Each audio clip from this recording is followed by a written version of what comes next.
Oh hey guys, today we're going to be making a sofa to replace this thing, which is about 2 years old. I made it in my second video, I think, and it's out of pine with finish that's peeling. The design is not super great. Things are falling apart, it's rotting, bees have eaten it, lots of different stuff. It's also a little bit clunky, so I wanted to make something new. So we're going to check something else out. Today we're making this cedar bench slash sofa, which looks just as good with the cushions off as it does with them on. It's also easier to make, uses less material, is just as sturdy, and in my opinion looks nicer.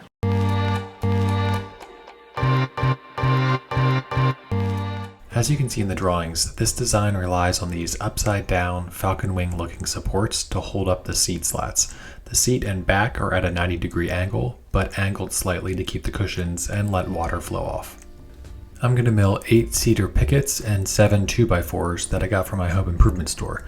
We shouldn't need all of these, but it's always good to have some extra on hand just in case. I started by planing both sides of all the boards.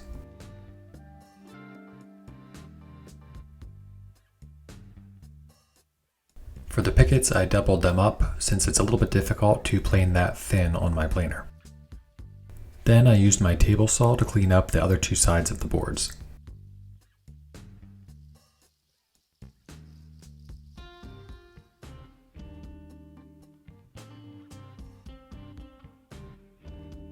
I must have done a really good job at picking out the straight boards because I only had to trim one side of the pickets. I'm using my miter saw to cut most of these boards to length, and I was pleasantly surprised to find that the table saw is an exact match to the height of my miter saw. Gotta appreciate these little things. I cut a mix of pieces from each board to reduce waste. I'm going to include the cut list in the description as well as some plans and a SketchUp file in case you want to build this on your own. If you do, send me some pictures on Instagram because I really like to see when people make the same or similar projects from my plans. It's always really satisfying. The sofa is made up of only 5 different lengths of 2x4s. I kept the pieces for the falcon wing back supports long so that I had some extra flexibility.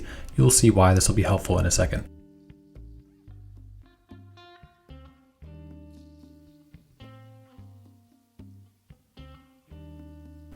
Alright, with everything cut, I started to assemble the legs. I'm using pocket hole screws throughout this build along with a couple of other stainless steel screws, glue, and some brad nails.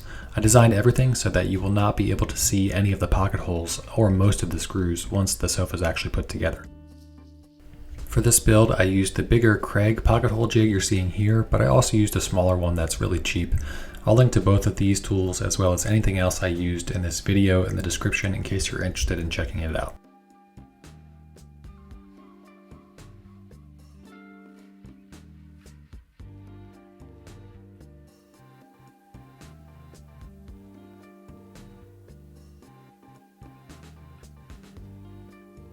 Even if I don't show it in the video every time, I used a ton of outdoor rated wood glue to reinforce all the joints. It's pretty easy to clean up during sanding, so I wasn't too careful about getting glue everywhere. When screwing in some of the pocket holes, I used this 90-degree clamp, which works really well, but you can also just use your hand or use another surface like the table saw fence to keep things in place, and that works great too. I know some people are going to hate on the pocket holes I'm using, but I found them to be really great for projects like this. They let me complete this They let me complete this project in about 8 hours, including filming, and you can't see them once it's assembled. Sure, I could do some fancy joinery and whatnot, but this project's meant to be for DIYers, and it's nice to be able to do things fast with a joint that works really well, so I have no regrets.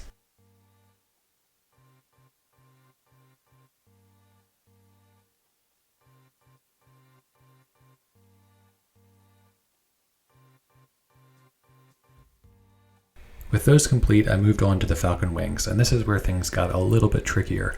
In my initial plans, I had the bottom pieces of the seat being longer, but that would mean that you would see the pocket holes from the back, so I switched that and had the back extend farther down. Luckily, I had left these pieces extra long, so it wasn't difficult and I didn't have to recut anything. So I joined the back and seat with pocket holes.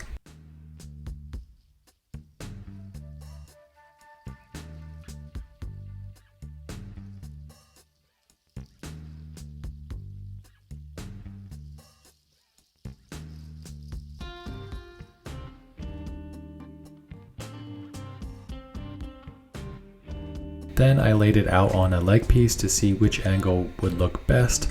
I wanted the seat to sit about 13 inches off the ground, and it needed to be about 23.5 inches deep for the cushions. So based on this, I ended up with this layout, which required me to cut down some of the back pieces. Still not exactly sure why this was different than what my drawing showed, but it turned out okay in the end. With the board in the exact place I wanted, I traced out everything that was going to need to be cut.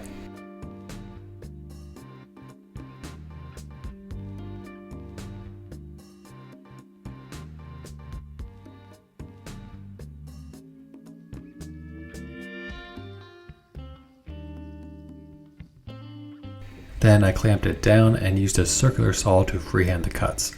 This isn't that hard as long as you go slow. Also, none of these cuts are going to be joining against anything, so they don't need to be perfect, and you'll have the opportunity to sand them nice and flush.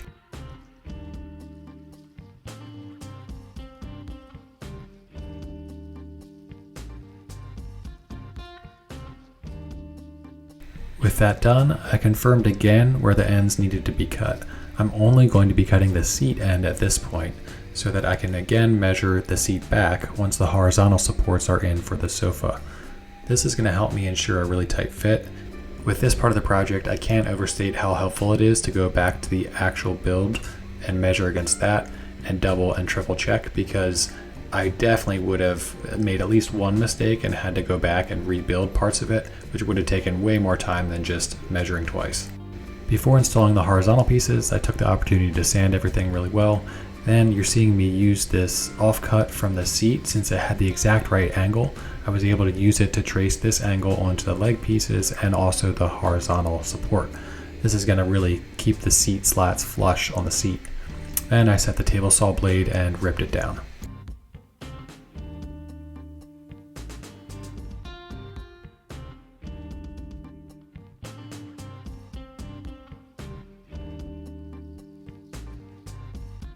I cut pocket holes, did one last dry fit, and then installed the first horizontal support.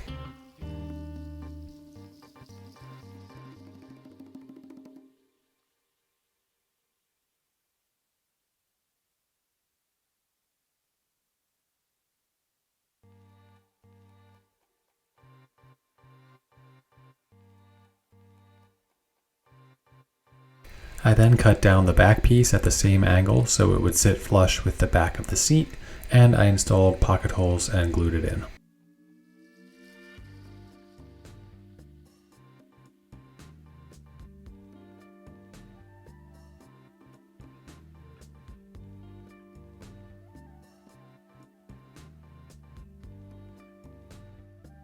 With that done, I could measure and cut down the back support just perfectly, and once I knew it fit, I traced that and cut down the other three.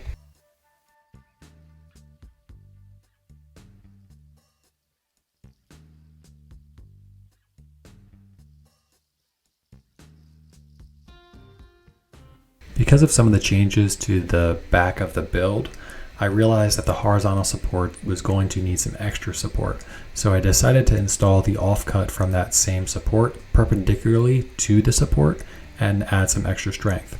This meant I needed to cut out slots for the Falcon wings, so I traced these and I used a pull saw to cut the first one prior to installing the second back stretcher. I then installed the stretcher with glue, pocket holes, and some screws.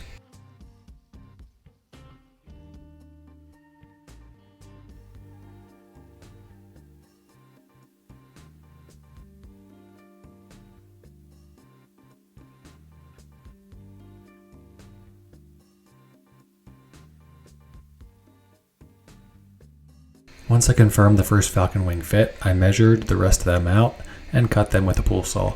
Now I don't have a lot of experience hand cutting joinery like this, so it was definitely a learning experience. The nice thing is though, you only really will see one part of the cut, so as long as you get that part right, you should be good. As you can see here, I'm going from meh to okay to decent, so not bad after 4 cuts. With that done, I measured out where I wanted them spaced and installed them with glue, pocket holes, and stainless steel screws for the side pieces.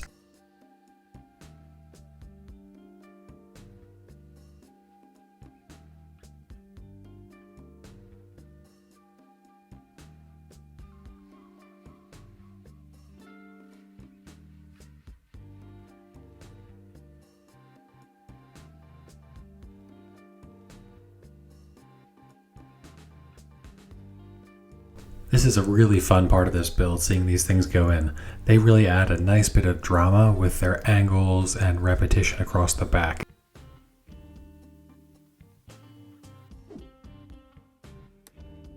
Okay, on to the seat and back slats.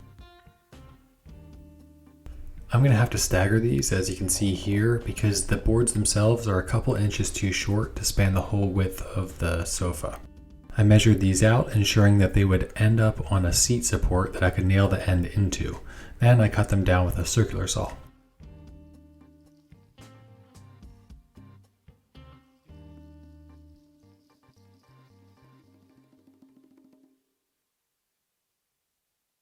It's definitely a good idea to make sure you sneak up on these cuts so you get a really nice fit.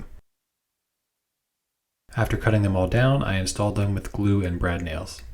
This would have also looked great with just glue, but I really didn't feel like clamping all this down and letting it dry. If you want to see how that would look or how it would look with screws, you can check out some of my other videos. I'll link above. I spaced the slats out using a spare offcut and worked from the front back and then the top down. This way there was some extra area at the bottom back where water and snow could run off. All right, so we're almost done with the base. The little bit of problem here though, as you can hopefully see, there's a tiny bit too much play right here, which it's not gonna break, but it's just a little bit awkward. So I'm going to, if I did this again next time, I'd probably add 2 more of these and just equally spread them out, or even just add 3 more and go 1 about every foot. That way we definitely have enough strength to support these. However, I'm not gonna do that now, so instead, here's what I'm thinking. I've got a bunch of these leftover 2x4s ripped in half, so I'm going to use these and then run them here along each one of these and drill them into the studs here, and that way we should have plenty of strength. I'm not going to do it on the back, I don't think, since I'd have to show the screws, and I honestly don't think that they're going to be needed for the back, since you're not really putting much pressure on there. So as you can see, this fix took about 2 extra 2x4s ripped in half. I used pocket holes and glue to attach them. This worked really well and everything was rock solid once it dried. As I mentioned though, you could definitely add a couple more Falcon wings and that would add plenty of strength, I have no doubt. But this was really easy.